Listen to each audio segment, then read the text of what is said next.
Iran ने America के साथ युद्ध खत्म करने के लिए नई तजवीज भेजी है, नया प्रस्ताव पेश किया है जो कि 14 पॉइंट का है। ये प्रपोजल 14 पॉइंट का ये प्रपोजल पाकिस्तान के जरिए अमेरिका को भेजा गया है।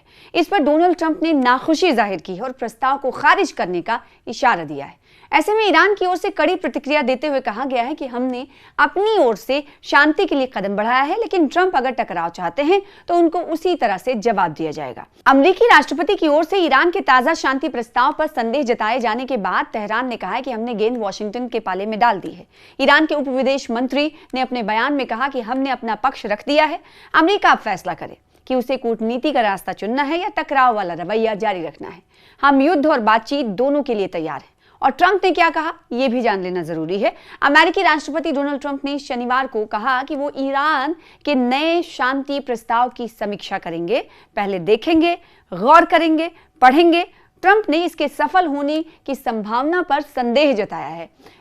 इम्कानात के बादल मंडरा रहे। उन्होंने कहा कि ईरान ने अभी पर्याप्त कीमत नहीं चुकाई है। ट्रंप ने सोशल मीडिया पर पोस्ट में लिखा कि उन्हें नहीं लगता कि ये प्रस्ताव, ये प्रपोजल अमेरिका को स्वीकार होगा। डोनाल्ड ट्रंप ने कहा कि तेहरान की मौजूदा इस्लामिक शासन ने पिछले 47 सालों में मानवता और दुनिया के साथ जो किया, उसकी उन्होंने अभी तक पर्याप्त कीमत नहीं चुकाई है। ट्रंप ने इस हफ्ते की शुरुआत में ईरान के एक और प्रस्ताव को खारिज कर दिया था। ऐसे में ईरान और अमेरिका के बीच तनाव बना हुआ है और पाकिस्तान मीडिएटर बना हुआ है लगातार, यानी पाकिस्तान की मध्यस्थता में ही ये तमाम चीजें हो रही हैं।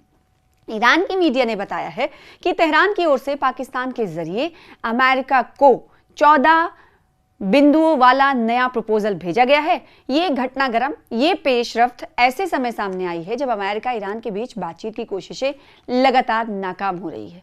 पाकिस्तान में शांति वार्ता के पहले दौर की विफलता के बाद दोनों पक्ष अपनी अपनी मांगों पर अड़े हैं। अमेरिका ने बार बार कहा है कि वो तब तक युद्ध समाप्त नहीं करेगा जब तक कोई ऐसा समझौता नहीं हो जाता जिसमें ईरान को परमाणु हथियार हासिल करने से रोकना सुनिश्चित हो। यानी ईरान अपनी मांगों पर अडिग है और अमेरिका अपनी शर्तों पर अडिग है।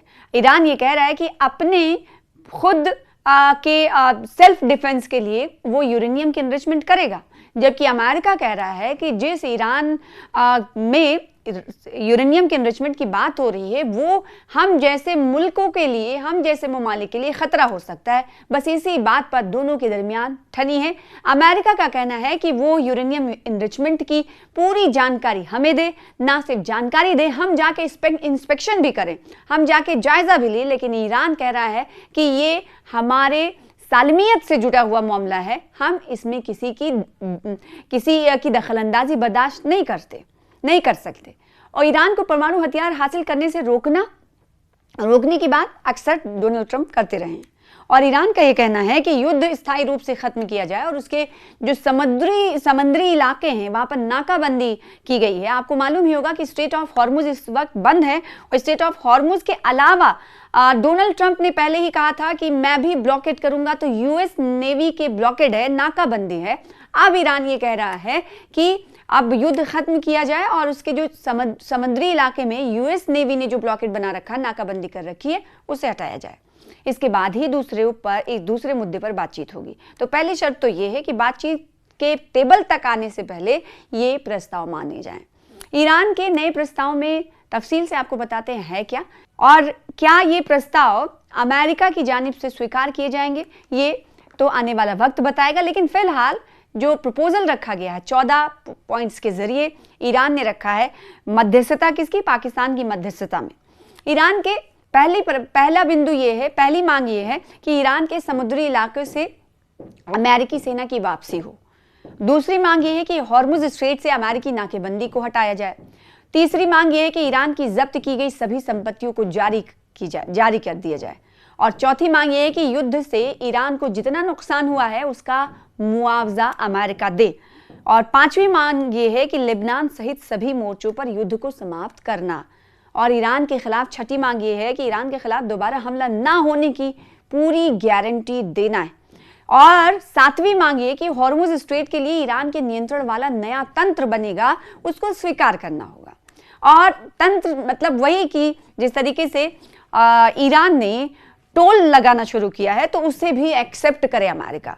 और दूसरी तरफ आठवीं मांग ये कि अमेरिका ने शिपिंग कंपनियों को चेतावनी दी है कि हॉर्मुज स्ट्रेट से सुरक्षित गुजरने के लिए ईरान को भुगतान करने पर उन्हें प्रतिबंधों का सामना करना पड़ सकता है।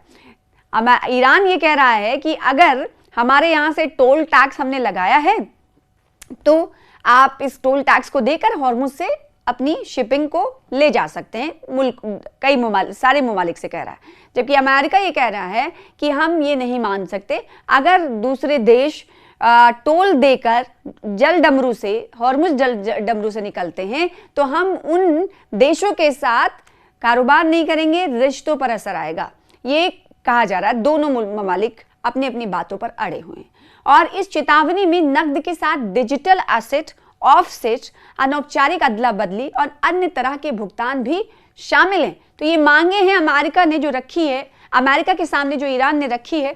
अब इस बात से अंदाजा लगाया जा सकता है कि इन मांगों पर बहुत हद तक या कुछ हद तक कितना अमल होगा, वो उस डोनाल्ड ट्रंप के सोशल मीडिया पोस्ट से लगाया जाता है जब उन्होंने कहा कि अमेरिका इन नए प्रपोजल्स को किस तरह से मानेगा, अस्वीकार लगता है। यानी एक तरह से इशारा अमेरिका की तरफ से दे दिया गया है, वॉशिंगटन की तरफ से दे दिया गया कि नए प्रपोजल्स जो ईरान ने रखे हैं वो हमारे लिए मानने वाले नहीं हैं, लेकिन फिर भी हम पढ़ेंगे, देखेंगे, गौर करेंगे, उसके बाद फैसला लेंगे। अब देखना होगा कि अमेरिका क्या क्या कहता है।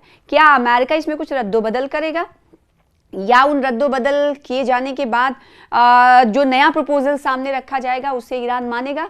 ये कहना कब्ल अज़ वक्त होगा, बहुत जल्दबाजी होगी। लेकिन दोनों ममालिक के दरमियान भले ही अभी मौजूदा वक्त में बमबारी और मिसाइल्स और अटैक्स नहीं हो रहे हों, लेकिन ज़बानी अटैक तो लगातार जारी हैं। अब देखना होगा कि ये सिलसिला कब तक चलता है और कब तक ईरान स्ट्रेट ऑफ हॉर्मुज को बंद रख सकेगा। ये भी बड़ा सवाल है।